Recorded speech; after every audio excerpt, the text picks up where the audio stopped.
Good afternoon. How's everyone doing? Good. Awesome. September 25 already. Can't believe it. Just a couple more days before the end of Q3 and the beginning of Q4. I don't know if any of you were on the producer's mindset this morning, but I was talking about the importance of finishing the year strong, right? The year strong, right? And there's still time, believe it or not, even though it's the fourth quarter of the year, there's still opportunity for you to make lots of money, right? You still got 90 days, folks. All right, so I appreciate you all. I know it may be a little lean today just because it's the California Association of Realtors Expo, and it's here locally at the Long Beach. I probably have some agents out there right now as we speak, but I appreciate you for being here. Let's go ahead and get started. Next slide, please. All right, you know how we like to start our office meetings. Our mission is to provide agents with a place where they will be empowered, trained, and motivated to experience growth, wealth, and a legacy that allows them to live their best life possible. Our belief, when the values of your own company align with your own beliefs, you know you found your professional home. And our vision to achieve amazing professionals and personal development so that KW South Bay remains the agency of. Awesome. Give yourselves a round of applause. Come on. Yes. Awesome. All right. Let's continue. Next slide. All right. Just a friendly reminder. Who's excited about this event? I am. Yeah. Yes, we get to eat some great chilies. Are you making any? I am not. I am not. Sorry about this. So just eat it. It just goes in the meter. All right, so just a reminder, our chili cook-off is Wednesday, October 9th. I believe that's about two weeks, so it gives you plenty of time. Just right after our team meeting, potluck ideas, as we mentioned last week, baked potatoes, cornbread, salads, chips, pasta, dessert. Bring your favorite dish, all right? Well, the cool thing is, you know, we have them every year, and it's just a great time to get to taste your chili. So again, if you're interested in participating on the chili cook-off, please make sure you send an email to Natalie, so that way she can put you on the list. Okay, any questions regarding the chili cook-off? All right. And we have Mr. Fred Howard. Let's give him a round of applause. Make some noise. Y'all caught me with food in my mouth. See? So let me swallow my food. How's everybody doing today? Yeah. I'm gonna do what I haven't done in a while. And you always have to participate. Whose house is this? What I'm going to talk to you, what came to mind when I wanted to talk to you, I wanted to talk to you because it is coming up on October. We are in the last quarter of 2024, okay? And what I want to encourage you to do is push beyond yourself, okay? I'm gonna do like I do in church. Tell yourself, I'm gonna push. Come on, I'm gonna push beyond myself. Beyond myself. And what does that look like? It means that you have to embrace discomfort in order to grow. Okay? You have to embrace discomfort in order to grow. Lead generation is not fun. Okay? It's discomforting. But in order for you to grow in your business, you have to talk to people face to face, ear to ear, text to text. You have to understand, just like the football season, it is a contact sport, okay? Not only do you have to do that, but you have to break through your mental barriers, the things that are stopping you from doing the stuff that you're not doing. Because guess what? Your coach isn't stopping you. Simon's not stopping you. I'm not stopping you. You are the only one that's stopping you from doing your lead generation. I'm sorry to be a footy dud on that, but it is you, okay? And then also, you have to look at reframing failure as learning, okay? What you deal with, failure is not something that takes you out. It's something that you learn from, okay? So in that, you got to learn those 3 points, learn how to push beyond yourself. Because that's the only way you'll win in this business. All right, Yeah. all right. Fred, I wanna pick your brain a little bit. So Uh-oh. come right back here, okay? Sounding business. I think what he says really resonate, right? You know, as we close the last part of the year, right, Q3, and then we transition into the final stretch, right, Q4. The importance is the lead gen, what he was saying. There's a video that I will share with you at next week team meeting. It's a quick 2.5 minute video that Gary Keller talks about, you know, some of the systems and the importance of lead gen, okay? Because lead gen can mean many variables, right? It's not just necessarily pick up the phone and call, right? Doesn't necessarily mean door knock, right? But what it means is there's many variables that you can accomplish the one goal, right? Or what we call the one thing, right? Is to have someone motivated enough, right? That they want to buy, they want to sell, or they want to invest, right? Because that's when we feel the importance of what we do, right? The grind of what we do on a daily basis, right? Real estate is hard in itself already, right? Because for every no, it's a disappointment, right? No, we're not thinking about buying, we're not thinking of selling, and then you go on to the next one and the next one, right? But that's always been the case, and it will continue being the case, you know, in this line of work, okay? But you gotta, one, humble yourself every single day, humble yourself, right? Two, you gotta take the necessary actions every single day, right? Actions will lead to opportunities. Number three is, you know, stay in your lane, right? With all the chaos of what we're hearing on a daily, right? Through social media, from conversations you're having, you know, and I get the blunt a lot of these questions is they're all upset. Agents are upset of everything that's happening, but you got to stay very positive about the whole situation, right? Because it leads to, again, when doors close, there's going to be a door that will open, right? We just got to go find that one door that opens, right? And that can be hours and hours of lead gen. That could be weeks and weeks of prospecting, and that could be sometimes even months before we actually see our results, right? But the only one that's setting us back and holding us down is who? Us. Us at the end, right? We can open and carve whatever that looks like, right? And here it is, folks. I want to finish super strong. The South Bay office finished the year strong, right? Your commitment, your diligence, and doing what you need to do will be important, because when you reflect back and look at the three months, right? When we're having this conversation in December, that you put all of your heart and passion to what we do on October, November, and the ends of December, you're going to pat yourself in the back and you say, you know what? Good job, Fred. You know, I did it, right? When you're closing deals, because anything and everything that you do right now is planting the seed, right? Will eventually resonate, usually within 90 days. So anything you do now will probably come up and show up in January of 2025. Can you believe it's 2025 already? Okay. But there's going to be opportunities where you're also going to see buyers that are wanting to buy immediately, right? Rates are dipping down, and we're going to have Chris, you know, give you some lender updates as well. But here are some of the things that you also can be looking at, right? Door knocking, cold calling, open houses. This morning's producer's mindset, I was telling the group, I says, look, right now, nonstop, cruise control, do open houses. Well, I've been doing open houses and I'm not seeing no results from it, right? Okay, go find another open house to do, right? It's like playing that roulette, right?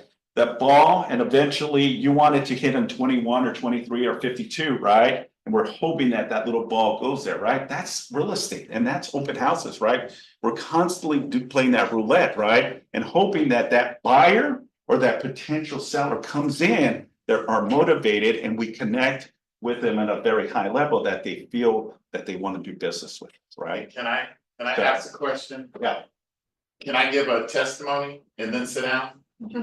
No, you're not gonna sit down, Fred. I'm not, how many would like a $15,000 check just dropped in your lap?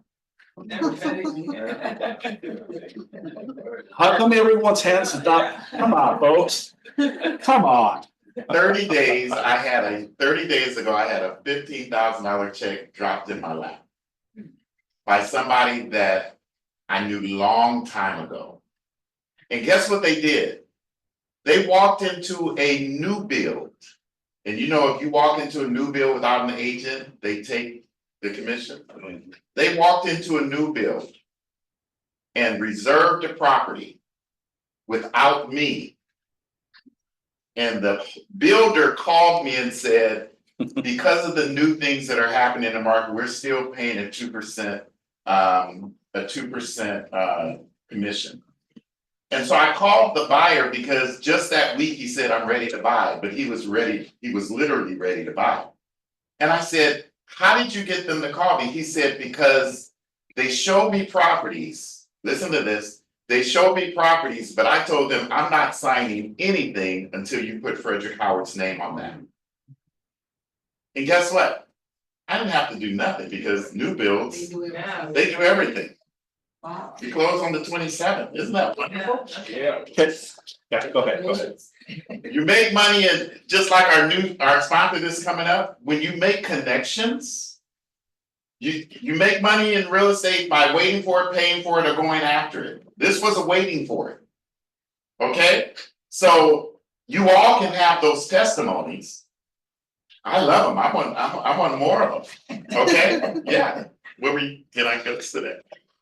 Yeah, yes, you may. You can go. Let's get Freddie out of next week, I want to share a story that I brought Fred into the conversation on Monday. We're not going to say it today, but next week, I want to share a true story. And I know he was in pins and needles when I was having the conversation, because I just said, hey, when you're here at the office, come and see me. And he would come. And then I was either on the phone or meeting with someone, and he would pass. And it's like he was getting anxious. And like, what is Simon wanting me to talk to about? So I want to share that story because I think it's a very unique, but it shows who you are as well, Fred. Okay, so I'll have that as part of our conversation next week. So again, thank you so much, Fred. All right, is our guest speaker on the call? Yep. Can you hear me all right? Yes, sir. All right. Well, let's give Zach a round of applause and thank you for kindly for the amazing food here sponsoring today's meeting. So thank you. Take it away, Zach. Absolutely. Yeah, I can go ahead and I can share my screen here. I have some visuals for you guys. And let me know if this is showing up for you. It is. All right, perfect. Yeah, so I wanted to thank you guys for having us out. We always appreciate the opportunity. We know you guys jam a lot into these meetings, so we appreciate making the time for us. But my name is Seth. I'm the marketing coordinator with Reminder Media. We've been around for about 20 years now. And I was going to say, I work with, I think, about 7 agents in total in the office. Do we have any current clients with Reminder Media? Do we have any? Yeah, we have several of our agents that use. And I was going to say, I always pause for questions at the end. If you guys want to share your own thoughts and work with us, I know that really speaks volumes too. It's always really helpful. So feel free if there's any current clients here. But really what I'm going to go over is we know how important it is to stay top of mind with your clients, with your spheres of influence. We also know that can be like a full-time job. So we can take some of the burden off of your shoulders, especially coming into the holidays here. And again, whether you're a brand new agent, part-time, seasoned vet, or anywhere in between, driving the referrals, getting the client retention, it's really the name of the game in real estate. And I really breeze through the statistics. It's nothing that you guys don't already know, but it does help to put things into perspective. So NAR found that 56% of buyers and 68% of sellers found their agent through a referral or used the last agent that they worked with. Now, taking a closer look at the sellers, everyone wants to be the good listing agent, especially right now. Again, 68% of these sellers are finding their agent through a referral. And you'll notice up at the top, only around 5% are finding their agents through websites and more traditional farming tools. So yes, everyone is browsing for homes online, but it's not necessarily where they're finding their agent, which makes this one peculiar. So this is where NAR found agents spending their budget, and they found that on average, the majority of agents are spending $0 per year on the referral-based and relationship expenses. Now, I don't need to tell any of you there are a lot of expenses that come along with real estate, but it kind of shows us that a lot of people are putting their time, their effort, but most importantly, the money, maybe not in the right place. And ultimately, this is why we're here. The last thing anyone wants to see in real estate, you're driving home from a long day, you go past one of your favorite clients' homes, or even worse, the friend or family member, and there's a first sale sign that popped up with a different agent's name on it. So these are the missed opportunities that we're looking to prevent. I know everyone's always kicking themselves when this happens. So this is what we're looking to prevent. And the magazines are really just the way that we do it. So I'm sure everyone can agree real estate is a relationship business. And I know human nature tends to hover towards what we see the most. So that being said, the easiest way to generate more referrals and secure the repeat transactions is really by reminding your clients that you value the relationship and showing them you appreciate any business that they have sent your way in the past. And that's exactly what we do. We help agents stay connected with the spheres of influence in the past clients in order to help generate the referral opportunities and secure those future transactions. So we now have 4 different magazines to do that with in total. So starting in the back, we do have one called Business in Action. So we started this one for the commercial agents. All the content inside is business related articles. In front of that, we have a Start Healthy magazine, which has a little bit of a healthier spin to it. Overall health and wellness, healthier recipes in there. So that one's really great if any of your clients are big health enthusiasts, marathon runners, it's a perfect fit for them. The American Lifestyle magazine, that one's been around for 20 years now. It's the jack of all trades. So you'll have travel, health, recipes, home decoration. Very similar to like an Architectural Digest magazine. And then front and center is the Good to Be Home. So this is the one that I actually want to spend the most time on. So Good to Be Home is all home content. So this has been the crowd favorite with the residential agents. So the articles will be home upkeep, home decorating, has some recipes in there. Now, the nice thing about us having the 4 different magazines, you'll always have access to all 4. So if 5 of your clients would love to start healthy, but everyone else would like the Good to Be Home or the American Lifestyle, you'll always have the options. You'll have the variety with it. And the other nice thing too is we do all the content in-house. So nothing controversial, especially during an election year, no politics, no religion. You're not going to get any angry phone calls from your clients. And there's also no advertisements in here, no other businesses. So you're not competing for space in the magazine. It's entirely yours. And really one of the big reasons why it actually works so well, it doesn't have a ton of real estate in it. And for that reason, it's seen more as a gift, an item of value, rather than the piece of marketing. But getting back to it, each of the magazines, they're 48 pages, 8 articles per issue, and it is fully customized to the agent as well as the recipient that we mail it to. So this is the front cover of the magazine. As soon as your contacts pull this out of the mailbox, you're the first thing they see. They know exactly who it's coming from, no question there. And then in terms of the imagery of the front cover, we have tons of different front cover designs to choose from.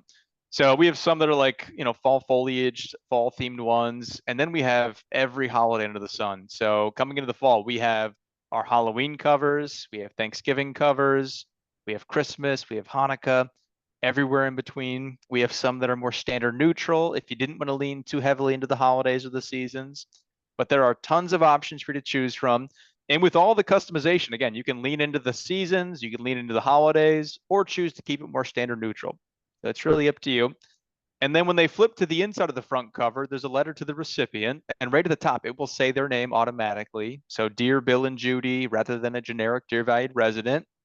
With the letter itself, we always have a letter that we've written for you as a starting point. Most of our clients use our letter. It's not too cheesy or cookie cutter feeling.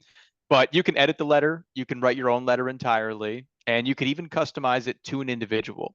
So if someone just had a baby, one of your clients just bought a new home, you can actually wish them a congratulations right in their personal magazine. And then we also have 2 branded tear out cards. There's one inside the front of the magazine, one inside the back of the magazine. And these are recipe cards, do it yourself tips around the home. We always try to make them something that's useful. There's about 600 options for you to choose from. And they're great because they have your photo, they have your contact info on it, so they can tear it out to give to their friend that's thinking about moving. Maybe they keep it for themselves for the recipe. It's just one more way that we keep you in the home longer, extend that reach in the community. And then you'll also have the full back cover and the full inside of the back cover. Now, these can be blank canvases. Anything you want us to put back there, client testimonials, you can put success stories, listings, you can co-brand with a lender or a title company. And then for the holiday edition, people do like their family pictures back there or a picture of your dog wearing reindeer antlers. So anything like that, we could also incorporate. And then we also have some plug and play options. So I wanted to go back to this magazine sample real quick.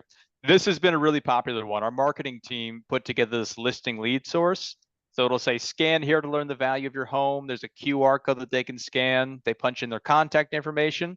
And then we send you an email saying, hey, Simon, Bill and Judy over at 123 Main Street are looking what their home is worth. Might be a nice time to reach out to them. So that's been a nice little listing lead source that's been a popular option for the back cover. And then obviously it's a presentation on marketing. So I always highlight some things that we do see a lot in the business. The one end of the spectrum, you have the dinners, the bottles of wine, the gift cards. And these are all great gestures. Your clients will love them. They make great closing gifts. But if we are trying to take every one of our clients on a quarterly dinner, just in hopes of earning the business back in 5 years, we'll all go broke along the process. And the other end of the spectrum, you have the newsletters, the flyers, the emails. And again, these things all do serve a purpose, but I know they tend to find the trash can pretty quickly. And that's really one of the biggest obstacles. So the number one reason that agents use our services is because of the long shelf life. So we average 4-week shelf life in the home of the recipient. And again, that all stems back to the quality of the piece, the fact that it's seen as a gift and item of value. So this is hitting the coffee table, the nightstand next to the bed, and you basically have that mini billboard in their living room for the next month. So I do want to pause here for questions. Now, the one question that we always get is the cost. That is the last thing I'll get to in just a second here. But I wanted to see what kind of questions you have on the magazines, the customization, who it's going out to. And again, if any of the current clients wanted to share their own thoughts and work with us, feel free. Any questions? As people are using a lot of social media, how is the magazine impacting, especially the new generation? Are they reading those magazines? Were you able to hear that question? I couldn't quite hear it all the way. Okay, repeat it again, Rosie. Yeah, with the social media and especially with the new generation, what impact do you have as a magazine? I mean, if people are reading those? Yeah, so we are still averaging that long shelf life in the home. People are hanging on to these. And actually, I would say over the last few years, we're getting more traction than ever. Even with the millennial generation, they still like to have things in the home. They like getting the gifts in the mail. So it's really doing a great job. And I was going to say too, I know, I mean, some of the agents in the office have been doing these magazines for 14 years, 8 years now. So I'm sure we're doing something for them if they're sticking around with us that long. Beautiful. Question? Just like following up with her, like individual, like online. Yeah. Question is, do we have digital marketing? Yeah, so we have a few components. Some are add-on programs, some are included with the magazines. So included with the magazines, every single piece of content that we've ever produced over the last 20 years, we have in a digital format. And you can handpick content to share to Facebook, Instagram, LinkedIn. It's a nice little way to keep the content fresh on social media. And then we do have an add-on program, which is a digital version of the magazine that can be emailed out to every single contact in the database. And part of what we are doing for your little office promotion, we are doing a free month of the digital as well. So you can try both out. Awesome. Anyone else? Any other questions? People on Zoom, do you have any questions? I know, Seth, when I was talking to one of our agents here, Brandon Beers, he was saying highly recommendations of this magazine. So. Oh, I appreciate that. And I just saw Thomas Howard wrote in the chat, my clients love the magazine. So thanks for the feedback, Thomas. Beautiful. And yeah, I can get to the good stuff. So there's a pretty cool office promotion that we're going to run for you guys. So there's 3 things that we tie together for these office meetings. The big discount's a setup fee. So usually it's the $300 to get set up with us. We're dropping it down to just $99. So it's a one-time $99 setup fee. It's good for life.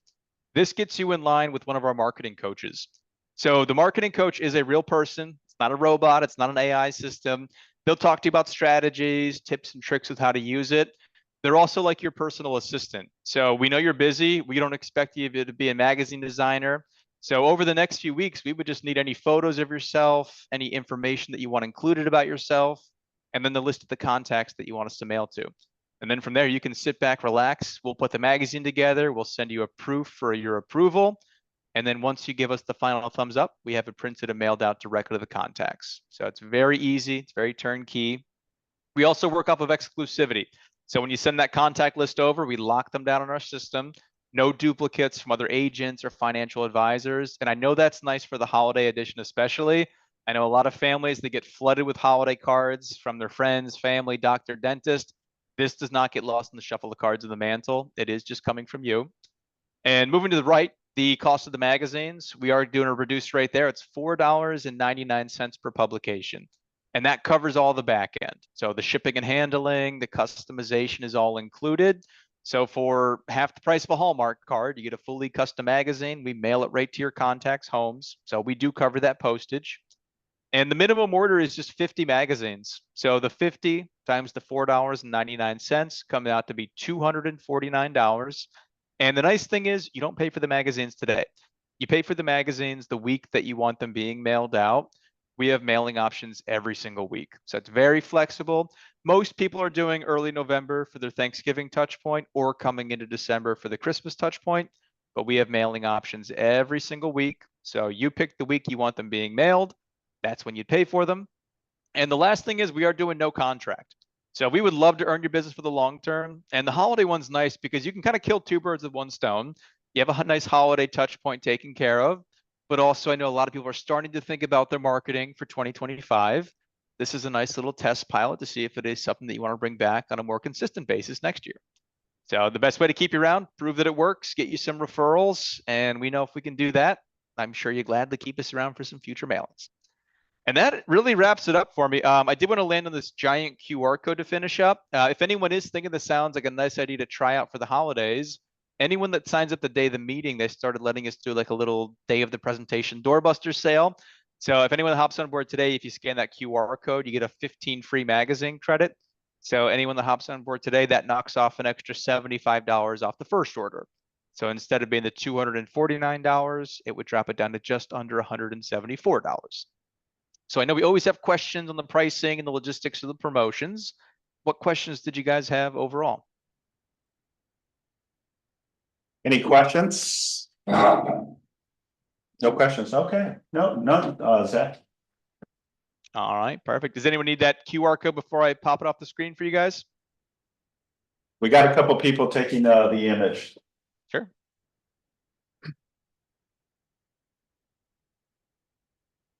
Very good. Okay. Well, Zach, thank you so much. I appreciate your time. Thank you for the information. Yeah, let's get them around. Thank you. Thank you so much, guys. Yeah, and I'll send over an email kind of recapping everything. So if anyone needs anything, I'll put all my contact in there. You can call, email, text anytime. But yeah, otherwise, I'll turn things back over to you guys. Thanks a lot. We'll talk to you soon. Awesome. Thank you, Seth. Bye now. All right. Well, let's go ahead and continue. All right. We got Chris Rivera. Let's give Chris a round of applause. What's the latest? Yeah, What is the latest? a lot of good stuff. You guys already know all that stuff, right? Last week, Fed's filing increased rates, the first whack of many, which is great for us. We do anticipate a couple more before the end of the year, which is only going to bode well for interest rates as they continue to suppress. We do think this is going to last at least 12 to 18 months as it slides. So it's great for you guys to actually get reconnected with your buyers. A simple rule of thumb is if rates go down 1%, or I should say if they change 1%, the buying power of that client that you have just increased by 12%. You can go 10, it's a little easier for you to remember.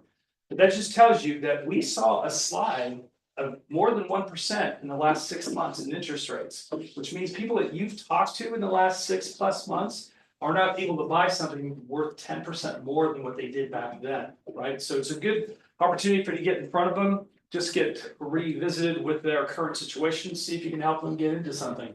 Because things are starting to happen. I'm getting so many more calls. I think maybe probably because of the slide of rates that happened back in August. But I wanted to share a success story because this happened, we just closed it last week. It was a presentation I gave to the office about 4 or 5 months ago, and it was a cross-collateralized loan. And we had a client that owned a house free and clear. It was something that he inherited from his parents. He lived in Gardena for most of his life. Now he lives there with his family. And the problem is he was sitting on a free and clear house that was worth about 800,000 plus, and he wanted to buy it in Redondo Beach. His kids were starting to get of age where he wanted to get them into a better school district. They were in elementary, but going into middle school. And so he really didn't know what to do because he didn't want to sell the house and disrupt the family. But he knew that if he did, he could take that chunk and then buy in Redondo Beach where he wanted to, but it was too much of a hassle. And so he finally talked to an agent that just remembered that I did this program. and reached out to me, and we were able to do 100% financing for this guy. And this is the terms. He sold a house, or it's for 800,000 in Gardena. He bought something for 1.4 in North Redondo, which is the way we do it. We do 2.2 is the total acquisition. We go 75% of that, which turned out to be about 1.65 that we do 100% financing. He's only buying something at 1.4. So we did 100% financing, didn't need a down payment. We just used the equity position and we cross collateralized both loans for him to do it. Now, the beauty is he's selling the 800,000. He applied that to the balance and it went from 100% financing to 1.4. He only has about I think he's like about $650,000 balance right now. And then they recasted the loan and lowered its interest rate. He started at 6.5. They just lowered it to 6.25 with no cost. They just refinanced for free, basically recast the loan. This guy was able to buy something that he could, never displaced his family, and his kids are now into the Redondo School District. So it's just one of the many programs as a broker that I brought here. And when I was sharing this with an agent in the office, they were like, you know, Chris, you go up there and talk usually about rates, market direction, that sort of thing. You need to let people know that you are a broker now, that you have access to so many more programs than you did before. It's not about just rate, it's about ability, right? Because we can have two different conversations with a client and they always want rate, and I get it, but it's really ability and approval because there's so many more programs out there that can fit into their current situation to help them buy. And don't be the first line of defense and say, no, sorry, you can't buy. Don't make that judgment call. Give them to me. Let me see if I can do something for them. Show them there's other programs out there, whether it's a bank statement program or P&L program or asset depletion. We've got people that are old and retired, but they have a ton of money in the bank. We can use, I don't know if you knew this, we could use their assets as income. Even if they don't sell the assets, we will give you 60% of their asset base. So some guy who has $2 million in, let's say, some Smith and Barney account, I can use 60% of that, which is 1.2, and they then look at his age, they will give him a monthly income.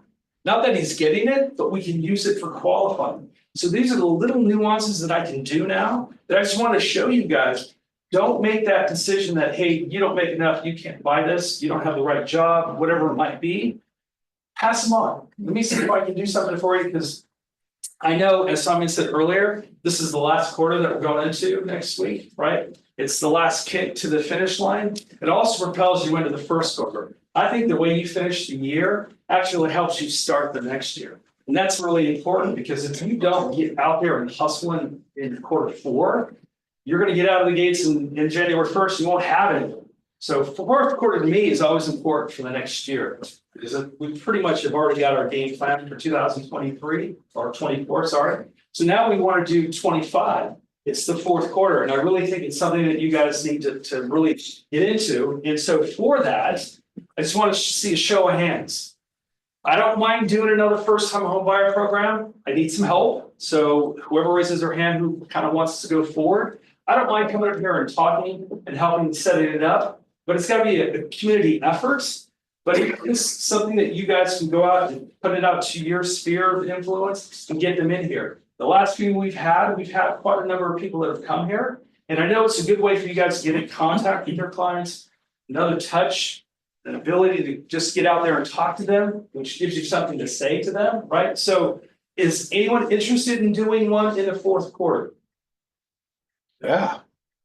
Yes. Okay, so I will look at the calendar. I'll try to put something maybe in mid to late November for us. Put it on the calendar to give you guys enough time to get your marketing pieces together so you can get it out there. But this is really something that it's going to be as good as you guys want it to be, right? I'll get up here and talk. I've got all the material to give to the clients and the information to them, but you guys need to get out there and hustle and get the people in the seats.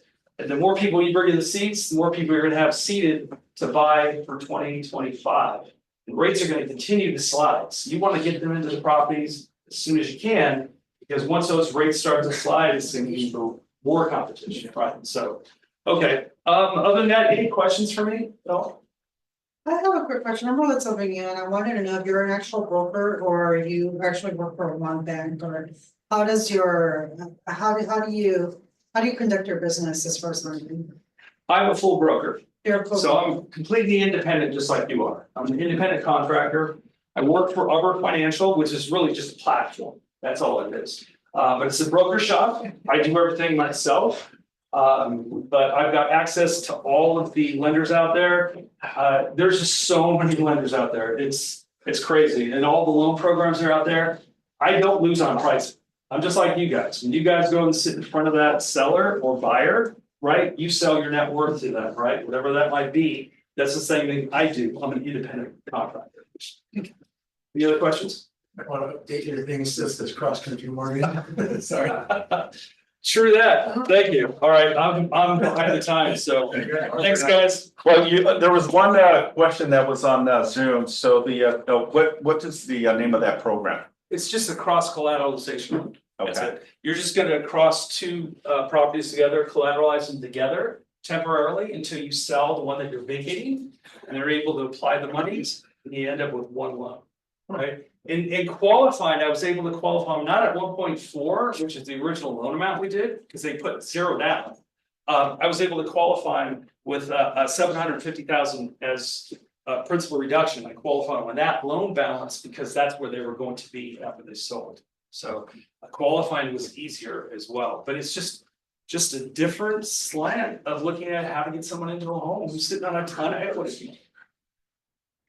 Right? Yeah, especially the people that bought early 2000. Yeah, I mean, I think the reports that I'm seeing is there's over 300, the average throughout the nation is almost $350,000 of equity. That's everyone's position in America. Now, here in the Southland, we even have more than that because people have seen their homes grow 40, 50% over the last 6+ years, right? So they have a ton of equity, but they're stuck, equity rich, but they don't want to sell before they buy. So this allows them to buy before they sell. Okay. All right. Beautiful. Let's All give right. Chris a round of applause. Yeah. Good information. Hopefully that answered your question, whoever was asking. I think it was Christina on Zoom. All right, well, let's go ahead and continue. Next slide, listing pitches and buyer needs and wants. Anyone have any coming soons? Anyone wants to pitch, needs? Katrina, you have? I'm sorry? Yeah, come up here so we can hear you. How you doing? Good, how are you? Good. What is this? This is our mic. Oh, You don't need to put it too close to your. testing. No, I have a buyer need for a North Torrance pool house. I'm still looking for that. If anybody has that, Steve Gottlieb. Supposed to be working on that. So anything in North Torrance with the pool, that would be great for my buyer. And then I'm looking for a little VA house, something in Long Beach that's under 600 for a VA buyer, if anybody has anything like that coming up. And then for a listing, we have a Carson home coming out. It's a 4-2 on a cul-de-sac, and we're probably gonna be priced about under eight. Big, huge lot. I think we're at 7,000 square feet, so that's gonna be coming out 1st of October. So what that's like next week. Yeah, Yeah. next week already. Yeah. So if anybody's looking for a buyer for Carson, give me a call. Thank you. Awesome. Thanks, Katrina. Someone else? Yeah, please come up here so we can all hear you. Hey, come on.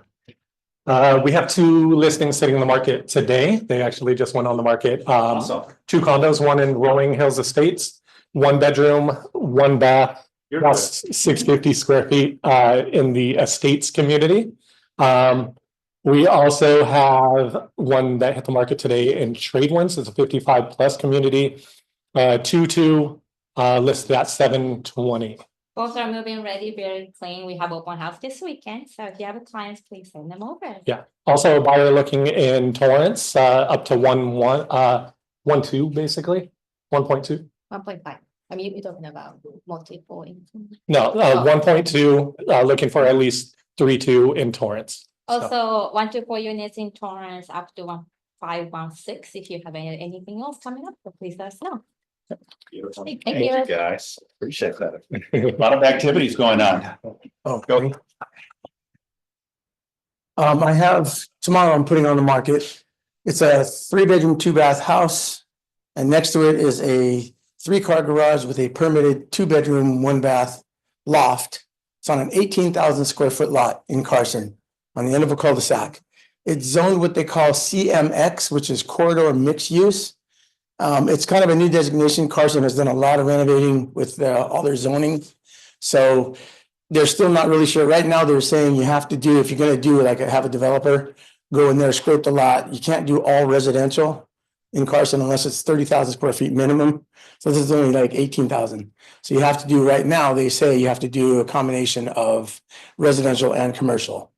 But it's on a residential cul-de-sac, so I don't know how you're gonna do that, but anyway, our list price is 1.249. Is that the one with the large lot? Yes, Okay. yeah. I came up here a couple months ago and announced it, but we weren't ready until now, so on the market tomorrow. Beautiful. Yeah, Congrats. man. Awesome. Cool. Come on up. We're gonna put you on the spot. How's it going, my man? Good, how are Good to you? see you. You too. Yeah, please. All right, we have a listing in Highland Park. We just reduced it from 1.05 to 1 million. It's a duplex with almost 3,000 living square feet and it sits on a 8,500 square foot lot. You can legally add 2 more units, or if you have a developer, you can have him go against the city and demo it and do new construction. But the only reason why it's a little difficult to do that is because it's in an HPOZ zone. But yeah, we just reduced to 1 million. So if you guys have any buyers or investors, let me know. Awesome. Will any unit be delivered vacant? No, unfortunately, no, but the tenants are open for cash for keys. Our client just wants to have something under contract before talking to the tenants. Will the seller do the cash for keys? After reducing it, he wants the buyer to do it. But it's in a good location. There's new construction all over the place. Where was it? Highland Park? Yeah, Very desirable neighborhood. yeah, definitely. Up and coming. Yeah. Gentrify. Cool. Awesome, bro. Thank you. Thank you so much. Anyone else? Anyone else? All right, well, let's go ahead and continue. Next slide. All right, so broker update, guys.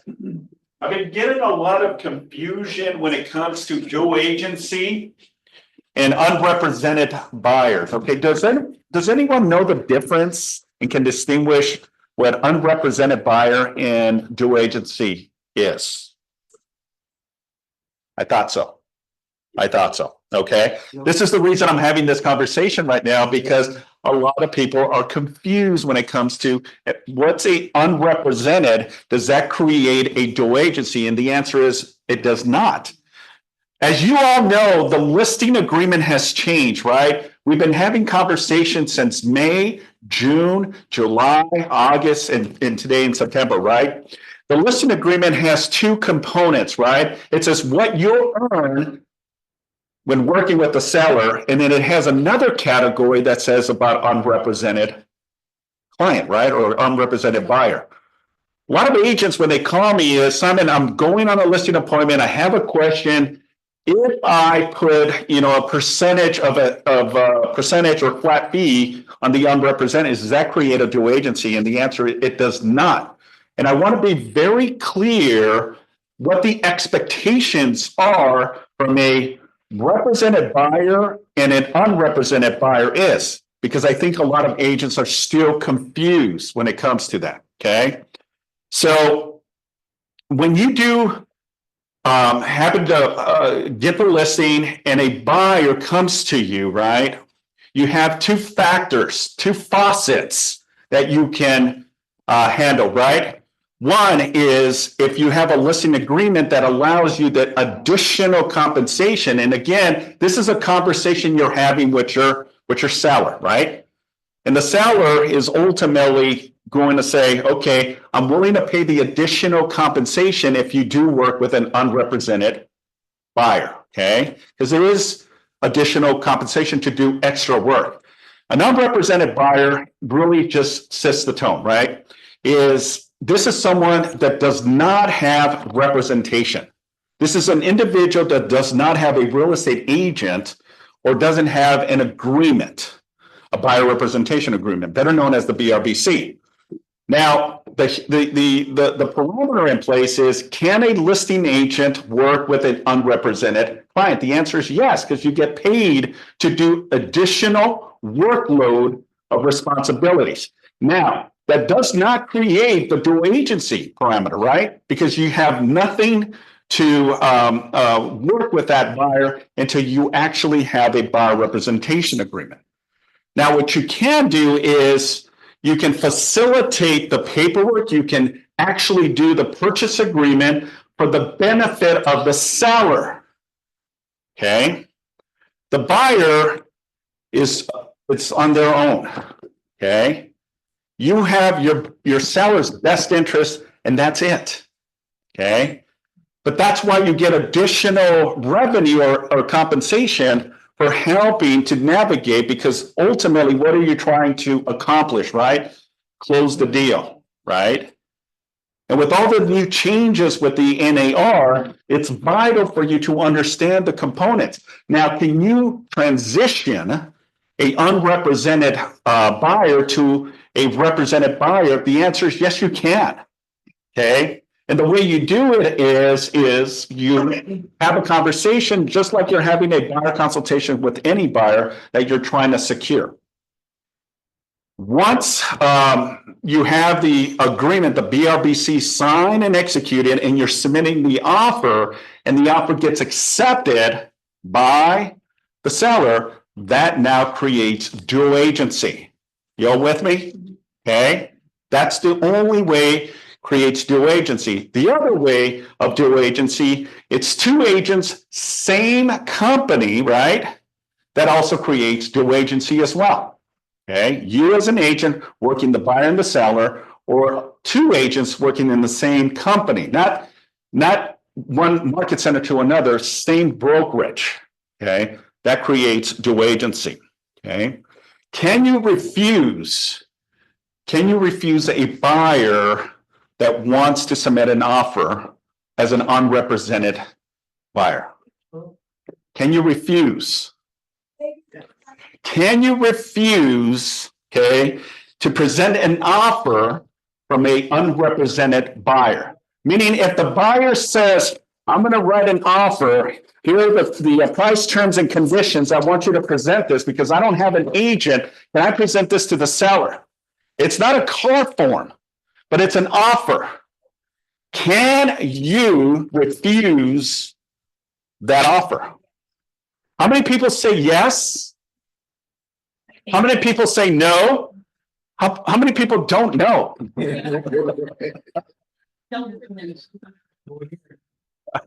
Okay, the answer is you cannot refuse. You cannot refuse, believe it or not. You cannot refuse. You think, oh my God, wait a minute. We've been trained to use car forms, right? We've been trained to use car forms. Now I have this wonky offer that the buyer just dropped it or just used a general form as a purchase agreement. Remember, this is a buyer that is not represented, doesn't have an agent, so they don't have access to these forms, right? But they write their form and they submit it on behalf of them buying the property.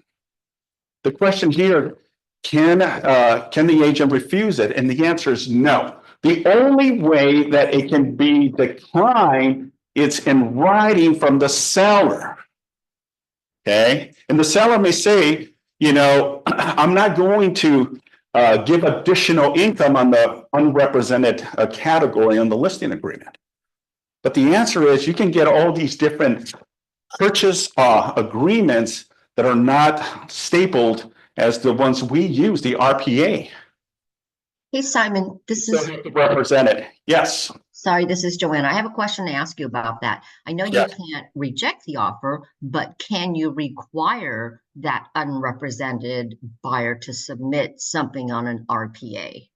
Yes, you're 2 steps ahead of me. So thank you. Okay. So how do you convert a one pager, right? Because I've seen them. I've had agents sending me emails. Hey, I got this offer. Okay. How do you combat that, right? Well, you're still representing the seller, right? You still represent, so you do a counter. Okay, and that counter says that we're gonna utilize the California Association of Realtors form, the RPA. Okay, you have to counter it as part of the negotiations. Does that make sense?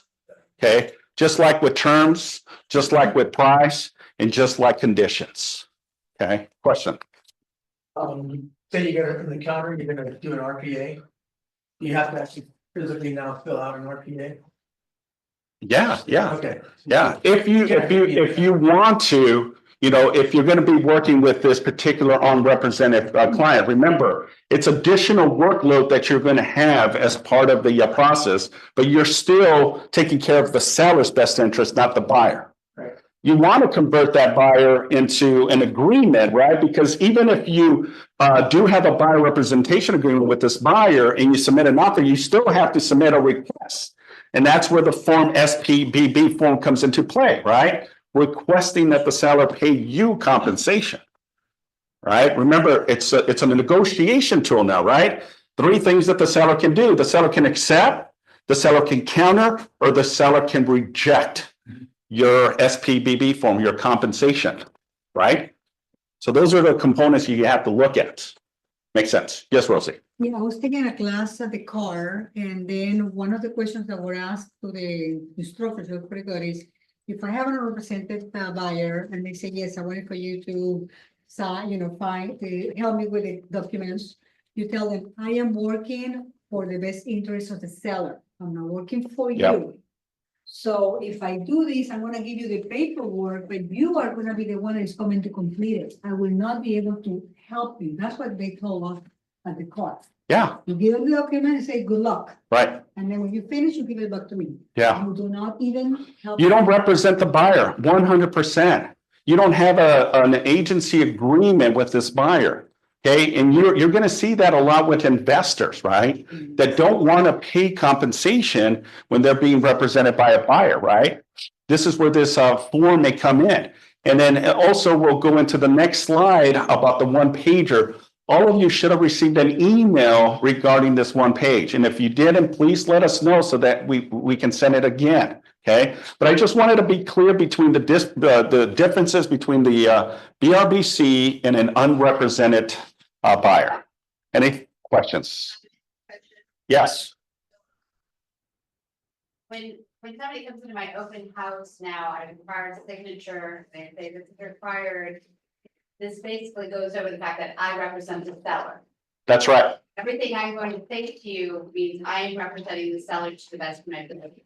That's right. If people come in unrepresented and they want me to work as a transactional person for them, then do you suggest we bring a RPA to an unrepresented buyer if they want to write an offer and just say, here, you can fill this in, and I am happy to present that to the seller?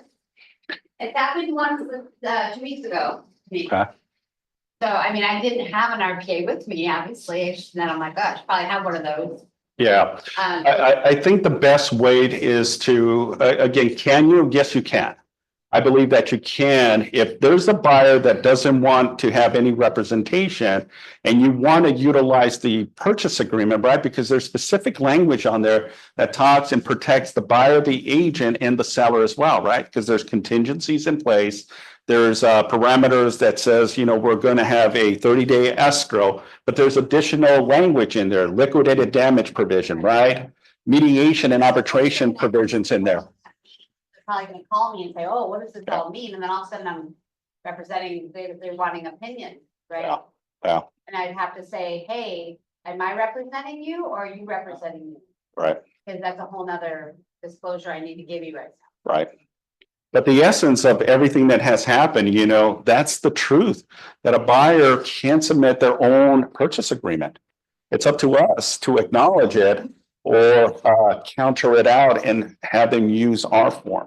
Doesn't put that stipulation that you're representing the client. Yes, Steve. And we also take the approach that we as a listing agent know that we do not or will not then actually ever will present an offer or deal with an unrepresented buyer. So if an unrepresented buyer said, Steve, I want you to I want to be able to write up an offer and I'm not willing to pay you, okay, and the whole bit, saying, well, you know, I will not have any dealings with you unless you are my exclusive buyer, of which then if you want to write up an offer on my listing, understand we will have a dual representation. Other than that, you know, if you end up submitting an offer, you know, once completed, but have nothing to do with me, I will present your offer to the seller. But in other words, for instance, I know my personal approach is no, the only way I'm going to work with a buyer, okay, is for them to be exclusively represented with me. And if that's not acceptable to them, then that's fine with me. Right. This is my work parameter of how I am going to be working. Yeah. And if that's not acceptable to you, go find another agent or work on your own. But you know, and I'm assuming that should be okay via I'm okay with that as well. Absolutely. Yeah, good point. Benny. Number one, if you're gonna scan this QR code, it's gonna take you to the wrong. No, we verified I'm it. sorry. We fixed it. This one? Yes. Okay, because it was wrong. Yes. Yeah. No, we had. It's the same issue right now. And secondly, Oh, really? Anybody here did not get the email from Simon a couple of days ago? With all the rules and guidelines, the form? Okay, you all got it? Okay, perfect. Okay. Did you get it? So if you didn't get Okay. it, go to the front afterwards to Stephanie, she's gonna help you out. Okay. Two things about what you mentioned is, number one, when you do, we do highly recommend for you guys to make sure that the 2C2, paragraph 2C2 in the RLA is gonna be filled. That's the first one. C1 says how much you gonna get paid as the listing agent. Okay, used to be 5-6%. Today is 2.5, 3, whatever you think that you're worth, right? And the C2 talks about the unrepresented portion of it that we highly recommend not to skip. Why? Because it's a new animal. It's a new thing that might evolve with some buyers that don't have the option right now to pay to someone, aka agent, to represent them. You follow? So if there's no relationship, so they're unrepresented. And one thing that you want to make sure to have them sign is the BNA form as well, that there's which stands for Simon? Which form? I'm sorry? The BNA, there's no non-represented buyer. Yes, okay, so this is official. I'm not representing you, even though I'm gonna give you forms and whatever on behalf of the seller. That's what the seller is agreeing to do. So now you have an opportunity.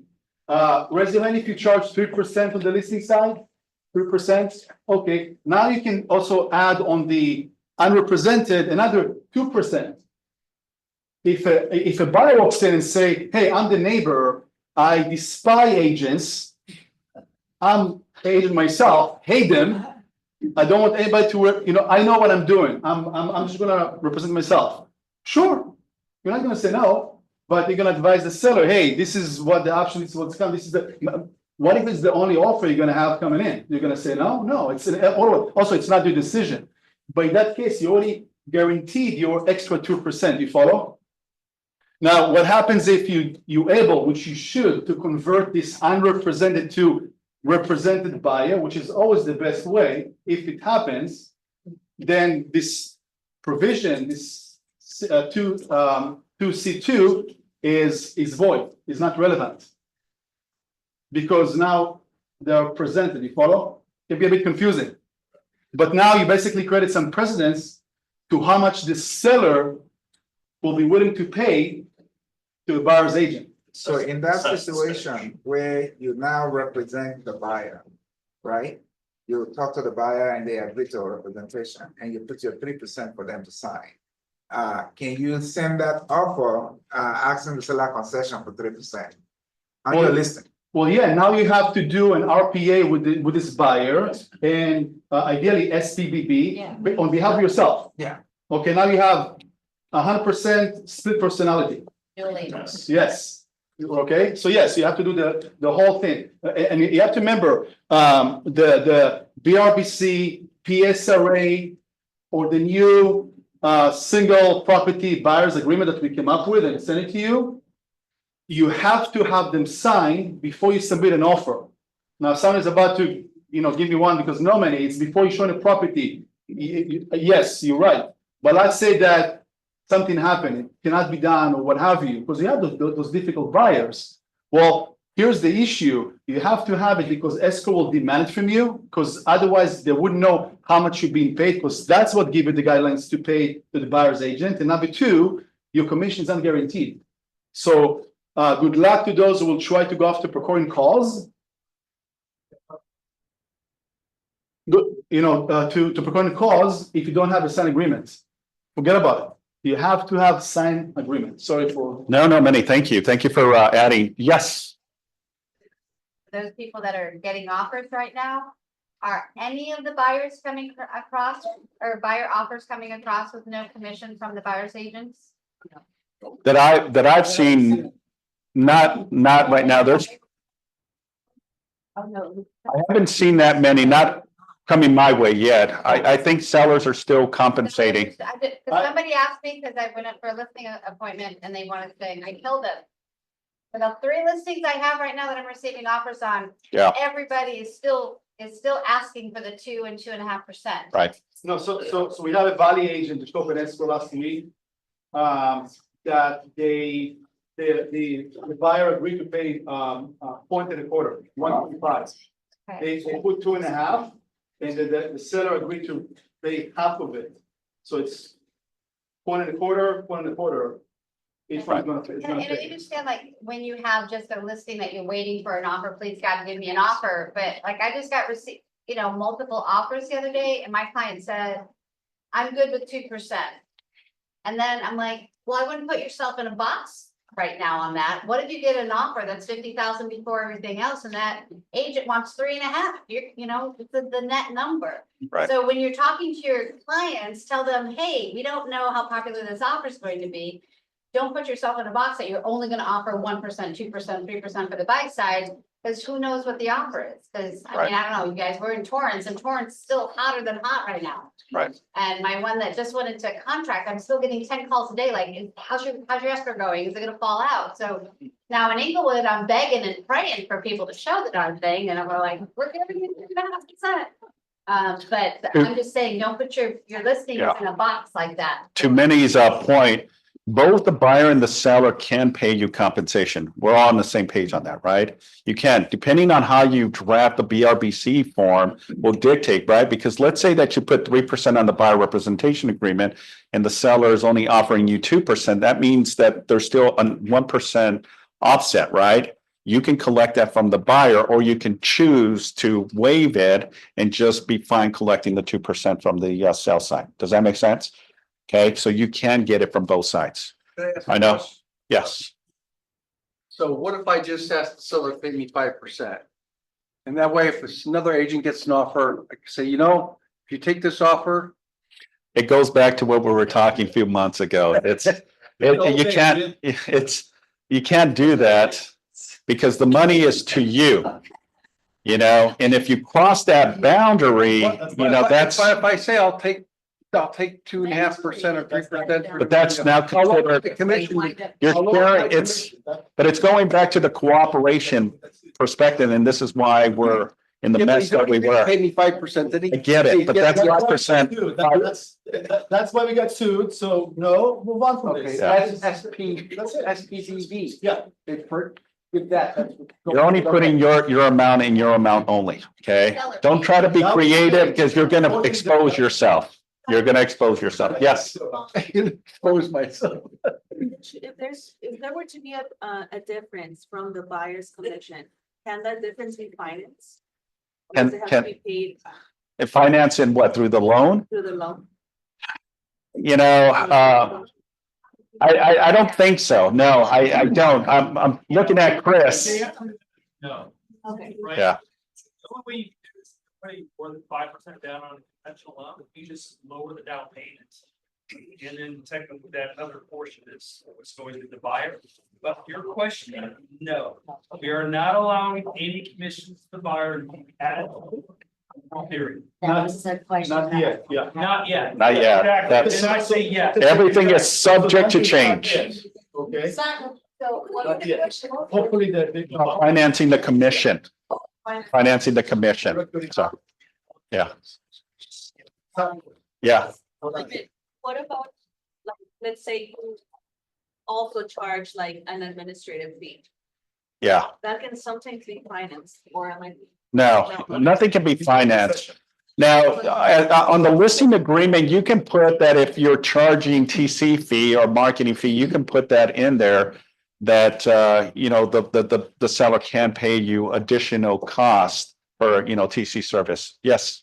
Just one caveat to that, though, and you can talk to your buyer to take a higher rate. Lender can issue credit to the buyer for their closing. And that brings up space for money, pay to you for your buyer commission. Right. All right, well, we gotta continue. We got a couple more slides. All right. Nat, let's get come on. Let's introduce Ray White. He's one of our agents, so he also does stages. So let's give Ray a round of applause.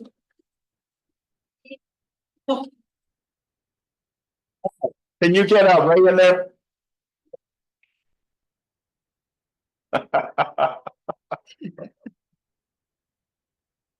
Okay. But do I ask the front desk for the second portion of the contract? Yes, Okay, yes. Talk to Natalie. Natalie? Okay. Yeah, talk to Natalie about it. All right, while we're waiting, let's go ahead and here we go. Come on. Let's give Ray a round of applause. He's one of our agents here, but he's also on the staging as well. So he wanted to bring you some information.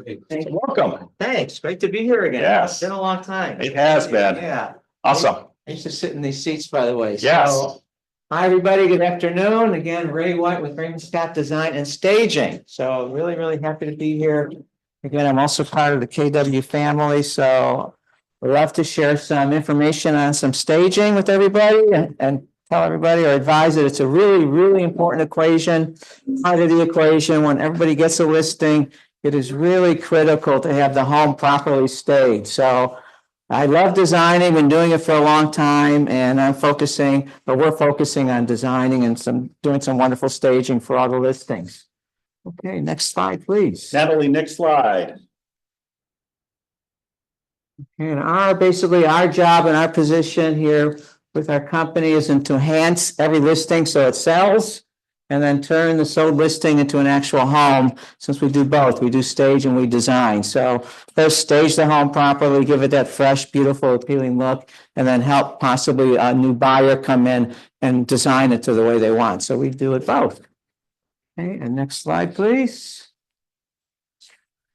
A little bit about myself and our background. We are experienced as designers. We've been designing homes for over 10 years, started in the Hawaii marketplace, doing a lot of nice vacation rental homes, Maui, Kauai, segued out here to the West Coast, designed some beautiful houses right here in the South Bay, Rolling Hills Estates, Rancho Palos Verdes, also Palm Springs, and we've also just moved down to the South Orange County area. If anybody has listings down in South Orange County, we just did a really great staging on a nice home in Orange County, a beautiful home, partial stage in San Clemente, came out really nice, it was reasonable, and it recently sold. So it all worked out beautifully.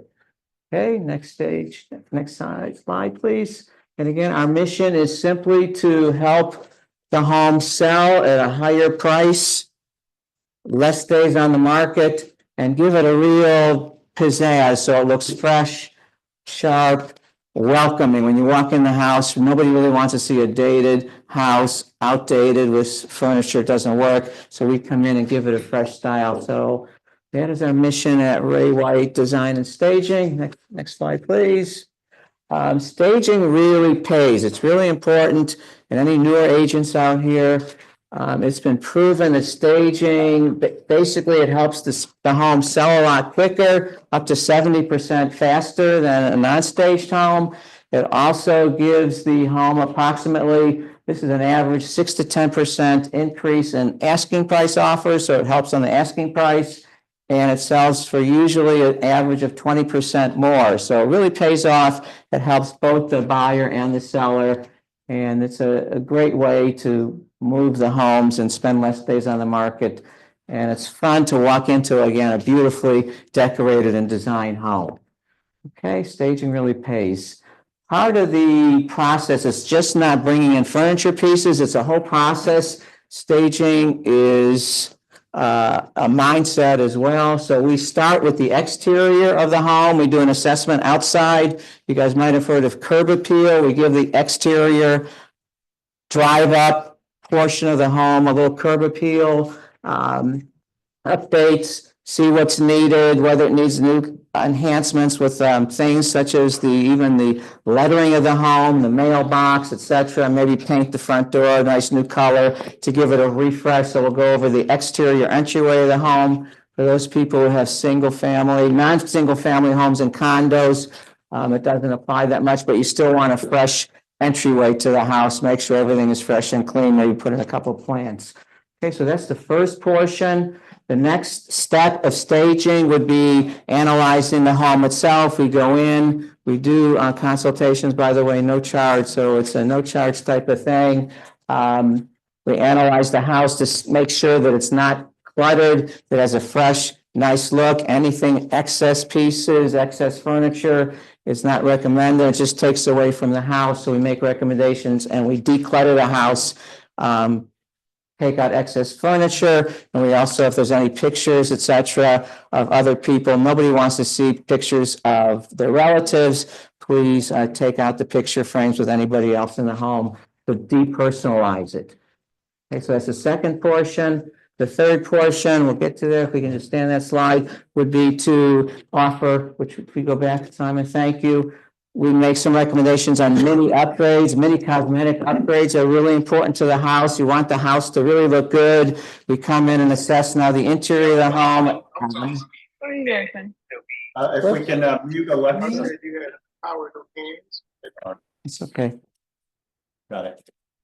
Go ahead. So, okay, so we're just talking about, we also offer advice on terms of doing some cosmetic upgrades or mini makeovers. Say the kitchen needs a little updating, we'll come in and suggest maybe replacing the stove, putting in a new faucet to make the sink area look nice, new pulls on the drawers, a fresh coat of paint on the cabinets, or possibly repainting it. So we'll make recommendations on cosmetic upgrades, not necessarily big major remodels, but necessary that we feel little mini makeovers to make the home shine when the buyers come in. And then finally, we go ahead and talk about the overall style of the home, what type of furnishings, the overall style and decor that we're going to bring in. It's the furnishing pieces, the accessories, etc. And we eventually bring in the furniture. So it's a four-stage process. And we're very careful in terms of what we do. We also do no charge consultations. And we do suggest to also have the seller present in addition to the realtor who has a new listing. So the seller knows what's going on. That usually is an easier way to overcome any type of objections in terms of the cost. And the cost is really low compared to the results. What you're looking at here, it's a small amount and staging pays time and time again.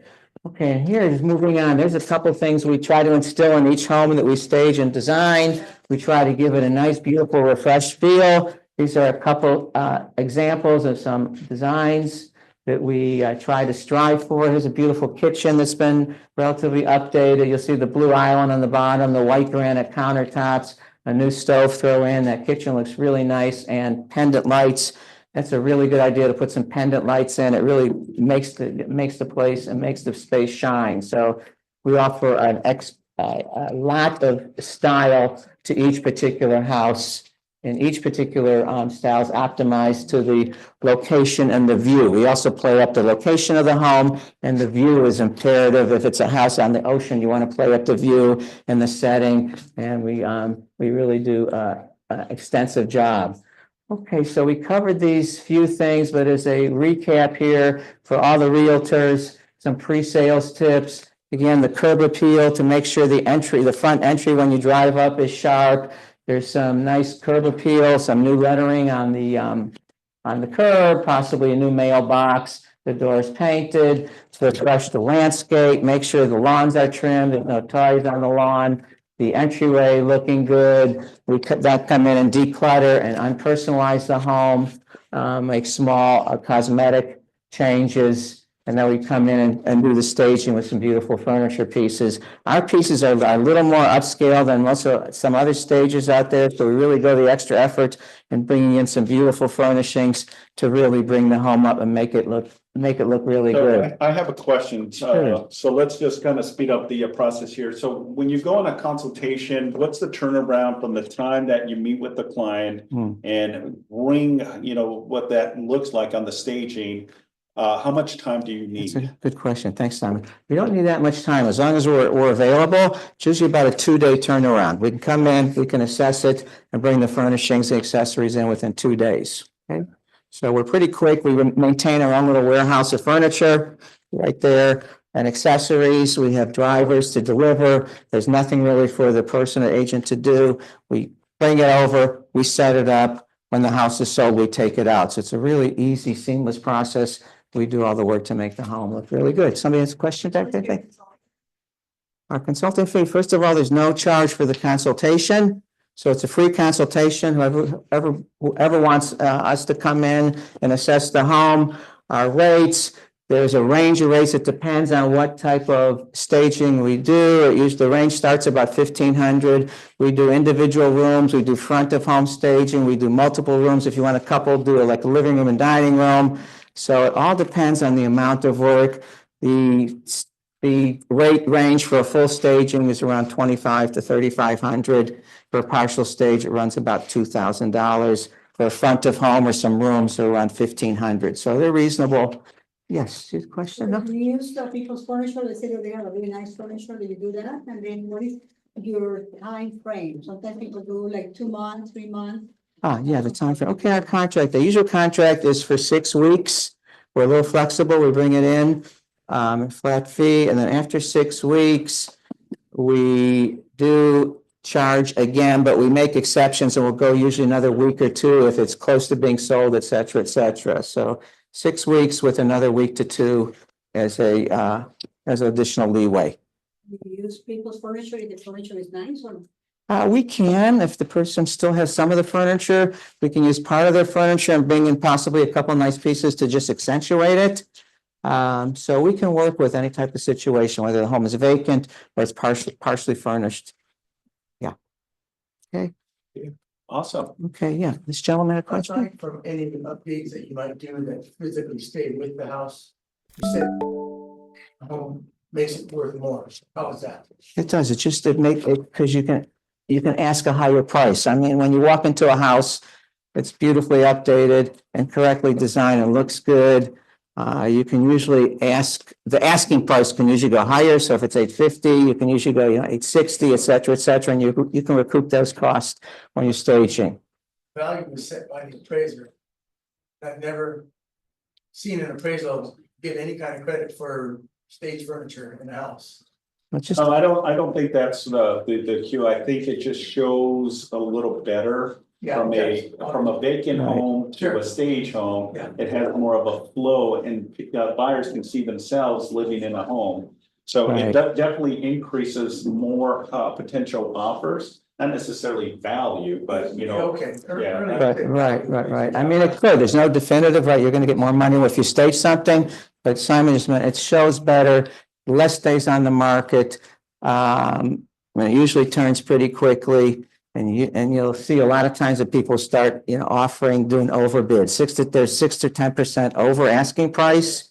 There's statistics to back up about 6 to 10% over asking price on a properly staged home, and it sells approximately 70% better. So, yeah, it's a really, really important part. We feel of the real estate transaction for all the sellers, whether you have a smaller condo or, you know, a larger home or a state home. It's really important. It's a small investment that really pays for itself multiple times over. Beautiful. And we love what we do. We're designers. We're doing this for a long time. I'm also an investor. I've bought and sold homes. You know, it looks good. It doesn't look good. Again, nobody really wants to walk in. I'll say it again, on a dated type of home. It just sits there. It stays on the market longer, and it's much easier to bring in and stage something affordably. And we love doing it. So this is our information. You Again, also brought some information. If you want to get his business card, by all means, you know, Ray, you're going to stick around for a little bit. yeah, Ask him if questions. anybody wants to, yeah. All right, So additional awesome, Ray. questions over here. Thank you. One more, the last slide here. Does anybody want to take our information? Should we go on one slide here? Well, this one we mentioned, staging really increases the value of the home. We went over this, but there's one additional slide with our information, our website. Here's some pricing information. If everybody needs pricing information, we have some extra brochures, or you can call us. There it is on the bottom, Simon, right on the bottom of that slide. If you go back, here it is, our website, RaymondScottDesign.com. You can take a picture if anybody's interested. I'm losing people who everybody's hungry for lunch, huh? Yeah. I understand. We've been sitting here for an hour. We also have a nice presence on Facebook. Great website. We have a YouTube channel. You can check out a couple of our videos. Awesome. So thank you. Thank you for having me, Simon. I love being here again. Thank you very much. Everybody. That concludes our team meeting. I appreciate you.